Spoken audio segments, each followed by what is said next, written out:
hati Jihyun untuk bisa mendapatkan Kim Taehyung. Dasar tidak tahu diri. Bila sepertimu memang hobi sekali mencari masalah, apa yang kemarin masih belum cukup? Dia hanya cari mati. Laki-laki yang terjebak dalam situasi ini berhadapan secara langsung dengan keganasan para penggemar Kim Taehyung. Siapa lagi kalau bukan Yena dan para dayangnya yang sudah mencari aman dengan menghabiskan sedikit waktu istirahat yang diberikan oleh fotografer di taman belakang perusahaan yang sepi. Tetapi kumpulan gadis itu malah datang menemuinya di sana. Aku akan pergi dari sini, ucap Yen tidak ingin menanggapi. Tidak semudah itu kau bisa pergi dari sini. Salah satu dari mereka mendorong kasar bahu Yen untuk tetap berdiri di tempatnya hingga gadis itu hampir kehilangan keseimbangan. Aku tidak memiliki urusan dengan kalian, jadi mari kita hentikan ini, pinta Yen. Kalian berempat berada yang Pak Yena. Meskipun aku ini jauh lebih muda dari kalian, tapi aku telah berada di industri ini terlebih dahulu. Bagaimana bisa kalian turut mendasku tanpa rasa sungkan? Tanya Yen tak habis pikir. Tidak ada gunanya bersikap sungkan padamu, bahas salah satu di antara mereka. Itu benar, kau hanya gadis binal murahan. Bahkan jika kau mati di tangan kami, tidak ada hukum negara yang akan membelamu. Salah saja main keroyokan, Yen sudah merasa bosan. Kita telanjangi saja dia, lalu sebarkan fotonya secara luas. Bagaimana? Salah satu dayang memberikan usul. Setuju, sambung yang lain dengan senyum lebar. Itu ide yang menarik, balas Yena dengan seringai kejam. Hei kalian jangan, ada apa ini? Seluruh perhatian mereka segera teralih pada seseorang yang baru saja keluar dari balik kursi taman yang tertutup pot bunga yang cukup besar dan tinggi. Berisi sekali, bukan tidak. Para gadis itu terkejut melihat Jungkook yang baru saja membentak. Dia tampak kalah sekali. Belum cukup kalian mengusik hingga membuat Yen sampai harus dilarikan ke rumah sakit kemarin. Gadis-gadis itu menunduk takut-takut saling berucap lirik satu sama lain. Berhenti mengusiknya, dia secara resmi menjadi pacarku sekarang. Tidak hanya gadis-gadis itu yang merasa terkejut setengah mati mendengar ucapan Jungkook barusan, melainkan Yen juga. Ayo kita pergi dari sini, ajak Jungkook menggandeng tangan Yen pergi dari area taman belakang. Terima kasih, balas Yen lirih. Mereka kini sudah berada di dalam ruangan pemotretan yang keadaannya masih sepi karena semua orang masih menikmati jam istirahat. Jadi canggung begini, gumam Jungkook. Opa sengaja menghindariku, tanya Yen lirih. Tidak, balas Jungkook singkat. Buktinya tadi Jungkook Opa tidak hadir di studio pemotretan dan malah digantikan oleh fotografer Lim. Jungkook mengeluarkan nafas dalam. Aku memang sedang ada urusan, jadi minta tolong fotografer Lim untuk menggantikan aku sementara waktu, jelasnya. Apa masih marah padaku? Tanya Yen. Marah kenapa? Karena masalah kemarin. Bukan salahmu, aku hanya merasa terlalu terkejut, balas Jungkook. Yen mengaku paham dan maklum dengan reaksi lelaki itu. Bagaimana bisa Koran Taehyung melakukan hal itu sampai akhirnya menghasilkan seorang bayi? Selain keras kepala, Jungkook juga orang yang belak-belakan. Aku tidak tahu, gumam Yen. Tidak tahu bagaimana. Itu terjadi ketika malam ulang tahun perusahaan kala itu. Jungkook mengerti sekarang. Saat itu Jungkook berpamitan pulang lebih awal bersama Jihyun yang tengah mabuk berat. Jungkook mendengar dari salah satu rekannya jika Yen mabuk berat malam itu. Dia tidak masuk ke perusahaan selama 3 hari, kemudian muncul kembali di hari berikutnya, seolah-olah tidak terjadi apa-apa.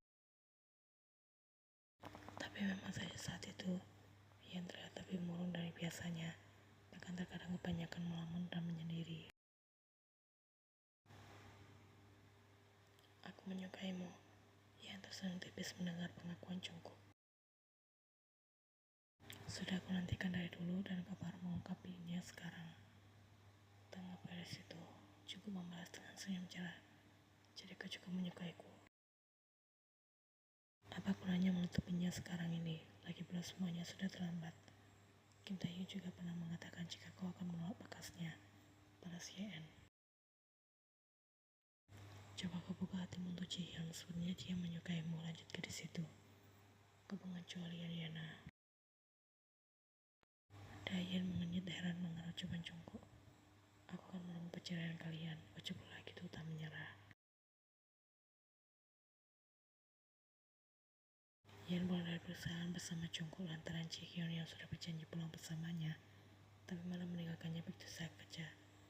Yan rasa Jihyun cemburu setelah mendengar gosip mengenai Jungkook yang mengaku jika kini ia dan Yeon tengah berpacaran. Orang-orang di perusahaan memang tidak henti-hentinya membicarakan berita itu seharian ini, jadi mustahil jika Jihyun tidak mendengarnya. Hal ini membuat Yeon merasa tidak enak sendiri pada Jihyun. Gadis itu kan akhir-akhir ini mulai memperlakukannya dengan baik. Merasa tidak perlu meminta maaf pada seseorang, tanya Taehyung saat Yeon hendak masuk dalam rumah. Taehyung bahkan menahan sang istri dan mau untuk melarangnya memasuki rumah lebih dalam. Pergilah ke rumah sebelah terlebih dahulu, ditanya kemudian. Itu saja yang Taehyung maksud dalam rumah Jihyun. Besok pagi saja, sekarang aku lelah, aku mau istirahat. Balas Yeon enggan menanggapi.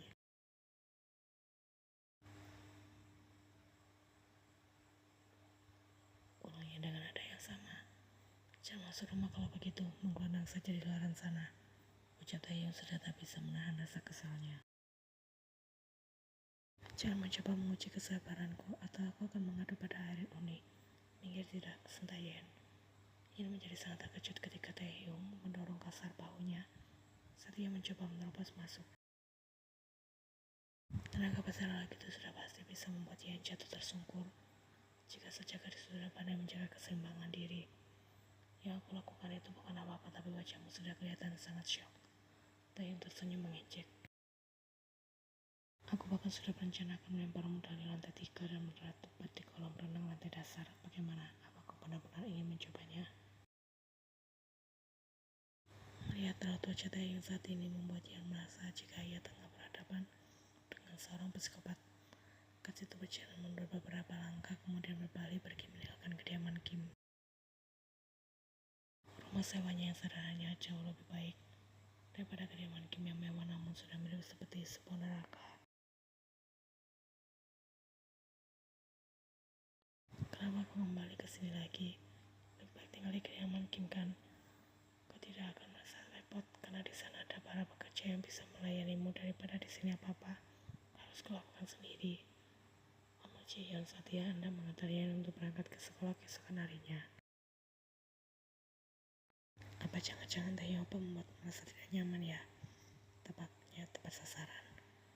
Ia tidak menjawab setelah tadi yang meminta maaf pada Jihyun atas gosip yang telanjur menyebar luas di perusahaan. Jihyun juga meminta maaf karena sudah meninggalkan Yeon begitu saja kemarin. Dia mengakui memang agak merasa kesal, tapi itu bukan salah Joyeon. Aku akan menegur Taehyung apa nanti, putus Jihyun pada akhirnya. Ia mengartikan kediaman Yeon sebagai jawaban jika benar Taehyung sudah membuat gadis itu merasa tak nyaman. Tidak perlu, aku memang lebih nyaman tinggal sendirian di sini. Yeon mencoba meminimalisir keributan yang mungkin akan terjadi di antara Taehyung dan Jihyun. Mana boleh begitu, Erin Uni pasti akan marah besar jika tahu kau tidak ada di kediaman Kim, balas Jihyun. Kalau begitu jangan beritahu dia. Cepat atau lambat dia pasti akan tahu. Mamanya kau tidak kasihan jika Taehyung Oba juga terkena imbas samukan Erin Uni nantinya. Justru dia yang kerupnya, batin Yeon merasa kesal. Joyeon, panggil Jihyun. Apa? Menurutmu, apakah Jungkook bisa menyukaiku suatu hari nanti? Yeon sekarang membalas dengan anggukan pasti. Melihat hal itu, Jihyun hanya bisa tertawa. Kenapa kau bisa seyakin itu? Karena kau orang baik. Kau pasti akan mendapatkan kebahagiaan suatu hari nanti, balas Yeon. Aku orang baik. Aku kira aku menganggapku orang yang menyebalkan, kumam Jihyun. Itu dulu yang mengakui. Hari ini sudah tidak lagi. Jihyun membalas ucapannya dengan senyum geli. Sebenarnya sikap Jihyun tidak semenyebalkan itu. Mereka hanya tak pernah berkomunikasi sebelumnya hingga tak mengenal satu sama lain. Mau berangkat sekarang? Tanya Jihyun. Iya, sekarang saja, pasien. Kau sudah sarapan? Ian menghilang pelan. Ia banyak melewatkan waktu sarapannya. Karena makan di pagi hari biasa memicu rasa mual yang berlebihan. Akan aku belikan sesuatu untuk kau makan sembari kita jalan, ucap Jian sebelum mereka pergi meninggalkan kamar sewa. Dua orang baru baya saat ini tengah datang berkunjung mengaku sebagai orang tuamu. Ian segera meminta Jian putar balik mobilnya menuju kediaman Kim. Sesaat setelah gadis itu menerima pesan dari Taehyung. Jian mengertinya tanpa banyak bicara setelah melihat raut wajah Ian yang berubah menjadi resah.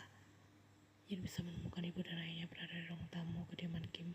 Begitu ia turun dari mobil Jian dan masuk ke dalam. Sementara Taehyung duduk santai sembari menyilangkan sebelah kakinya di sofa tunggal.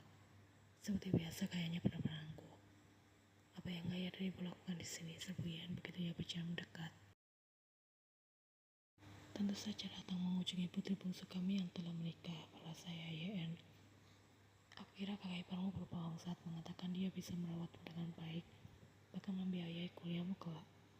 Kumam ibu Yen sembari mengadarkan pandangannya di sekitar ruang tamu kediaman Kim. Sudah jelas sekali jika wanita baru baya itu kagum dengan kemewahan rumah ini. Kau beruntung karena memiliki suami dari keluarga kaya raya. Lanjutnya, wajah Taehyung sudah tampak benar-benar bosan. Sudah mengetahui maksud dari kedua mertuanya itu. Kemarin saat Irene datang berkunjung untuk membicarakan pernikahan Taehyung dan Yen, kedua orang tua Yen tampak tidak peduli sama sekali. Mereka mengatakan jika Yen sudah diusir dari rumah karena telah membuat malu nama baik keluarga. Ayah dan ibu pulang saja. Aku akan panggilkan taksi, ucap Yen ingin semua ini segera berakhir. Kenapa buru-buru sekali? Kau kan sudah menikah dengan Kim Taehyung. Itu artinya kita semua sudah menjadi keluarga besar sekarang, para siput Yen. Jadi tidak ada salahnya kan jika keluarga Taehyung sedikit memberikan bantuan pada kami. Wanita baru baya itu mengutarakan maksud kedatangannya tanpa basa-basi lagi. Memangnya apa yang Abu General mau dibutuhkan? Tanya Taehyung. Ibu Yen langsung tersenyum melebar. Lihatlah menantuku ini. Dia memiliki sifat yang sangat pengertian, beda sekali dengan anakku sendiri. Jadi begini, Ayah Yen memulai. Putri sulung kami sedang membutuhkan biaya besar untuk kuliah. Kami kemarin ingin meminjam dana dari kalian. Uang ya, kumam Taehyung tanpa berpikir. Aku mohon, ayah dan ibu pulang saja, pinta Yen dengan sangat. Masalah ini benar-benar memalukan. Kau ini apa-apaan? Sampai kapan kau akan bersikap tidak peduli pada keadaan keluargamu yang kesulitan? Sentak ayahnya. Kondisi enak, segalanya sudah tersedia, tapi kami di sana serba kekurangan. Suyan harus tetap melanjutkan kuliahnya agar bisa menjadi gadis yang sukses suatu hari nanti. Ayah Yen masih saja menggunakan otot leher ketika berbicara. Masa depanmu saja yang hancur, putri kesayangan kami jangan. Tambah ibu Yen dengan raut penuh dengan ejekan. Udah dulu memang tidak pernah berguna, memalu. Akan aku transfer uangnya nanti siang, selayan sebelum segalanya semakin rumit. Ibu Yen tampak menghela nafas dalam. Akan kami tunggu, jika kau bohong, kami tidak akan segan-segan datang lagi kemari. Ayo kita pulang, ajak ibu Yen pada sang suami. Jika sudah menyangkut urusan keluarganya, Yen pasti akan merasa pusing setengah mati. Sejak masih duduk di bangku kelas 2 SMP, dia sudah berusaha mendapatkan uang sendiri untuk biaya sekolah. Ayah dan ibunya hanya fokus pada kakak perempuan Yen, Jo Suyeon, yang kini telah berusia 21 tahun. Mereka akan memberikan apapun yang terbaik bagi Suyeon, semua Yen selalu berada di urusan terakhir. Yang sudah lama ingin hidup sendiri, namun kedua orang tuanya memiliki cara untuk membuatnya kembali ke rumah. Sejak mengetahui gadis itu memiliki penghasilan yang lumayan dan profesinya sebagai seorang model majalah dewasa. Bisa kau jelaskan apa yang baru saja terjadi, Jayen? Taehyung masih dengan bahasa duduk yang sama. Sepertinya kedua orang tuamu terobsesi pada uang. Ya, seperti itulah mereka, yang mengakui. Kau tidak perlu merasa cemas berpikir mereka akan menguras harta kekayaan keluargamu, karena itu adalah urusanku. Taehyung pelan dengan raut berpikir. Jujur saja, aku tidak yakin dengan ucapanmu. saja kau bisa mendapatkan penghasilan dari profesimu sebagai seorang model. Tapi nanti setelah perutmu semakin membesar, pekerjaan apa yang bisa kau lakukan? Apa saja, aku bisa bekerja di sebuah minimarket, atau akan mencuci piring di sebuah restoran. Aku akan melakukan apa saja, jadi jangan pernah mengganggukanku. Balas yang tanpa emosi. Sudah kukatakan lebih baik kau gugurkan, selain mulai merasa bosan. Mengapa kau bersikeras memintaku untuk menggugurkannya? Sekali lagi kau mengatakan hal itu, maka aku tidak akan pernah membiarkan anakku mengenal siapa ayah kandungnya setelah dia lahir nanti. Taya bisa melihat kedua matanya yang tak berkaca-kaca, siap menumpahkan air matanya di sana. Bagaimana perasaanmu jika sebelum lahir saja kau sudah mendapatkan banyak sekali ujaran kebencian? Bahkan sebelum mengetahui siapa ayah kandungnya, dia telah menerima banyak sekali ucapan buruk dari keluargaku sendiri. Nafas Kasim tampak sedikit tercekat. Ibuku mengatakan kelas sudah dewasa, anakku hanya akan menjadi seorang pengemis yang tidak berguna. Tatang lagi air mata Yan kemudian jatuh mengalir. Entah mengapa Taya mengannya tidak suka mendengar cerita itu.